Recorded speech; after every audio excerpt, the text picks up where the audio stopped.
কোটার বিরুদ্ধে। সরকারি চাকরিতে কোটা ব্যবস্থা সংস্কারের দাবিতে মহাসড়ক অবরোধ করে আন্দোলন করেছে ইসলামী বিশ্ববিদ্যালয়ের সাধারণ শিক্ষার্থীরা।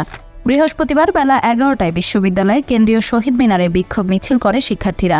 আমরা বলে দিতে চাই, এই লড়াই শুরু হয়েছে, এই লড়াই থামবার নয়।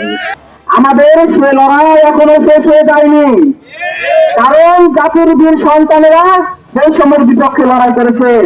পরবর্তীতে সেখান থেকে মিছিল নিয়ে কুষ্টিয়া খুলনা মহাসড়কে অবস্থান নেন আন্দোলনরত শিক্ষার্থীরা। সেখানে প্রায় 20 মিনিট অবস্থান করেন তারা। বিক্ষোভ মিছিলে শিক্ষার্থীরা বিভিন্ন রকম স্লোগান দিতে থাকেন।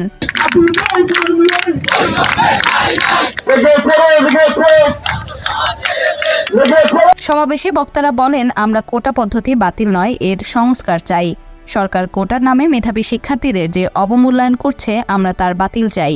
দেশ স্বাধীন হয়েছে বৈষম্য রোধ করতে, কিন্তু কোটা পদ্ধতি সেই বৈষম্যই সৃষ্টি করছে। এই যে হাজার পদ সৃষ্টি করে যে অসুস্থ প্রতিযোগিতার চেষ্টা সরকার করছে, তাদের দোষর বানানোর চেষ্টা করছে, এটার বিরুদ্ধে আমরা অবস্থান করে যাব এবং করে যাব। তারা আরও বলেন, 2018 সালে দেশে 56% যে কোটা ব্যবস্থা ছিল, সরকার তো সংস্কার না করে আন্দোলনের মুখে বাতিল করেন। বর্তমানে আবার সেই কোটায় ফিরেছে।